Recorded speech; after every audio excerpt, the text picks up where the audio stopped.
My favorite livery of all time was actually when I started watching Formula One. But there's two eras. So there's the Ayrton Senna car, which is the white and the bright orange. I think it's very unique. Everyone knows which car this is.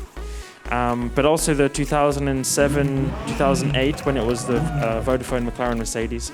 And it was the bright orange with the chrome shiny car. This is when I started watching Formula One, and something I loved, and that's why I supported McLaren, was because they looked cool. Those two are my favorites, but I think now still the car looks very good.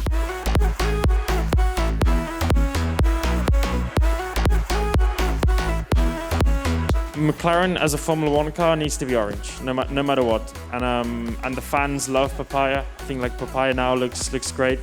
So I'm very happy with how the car is now.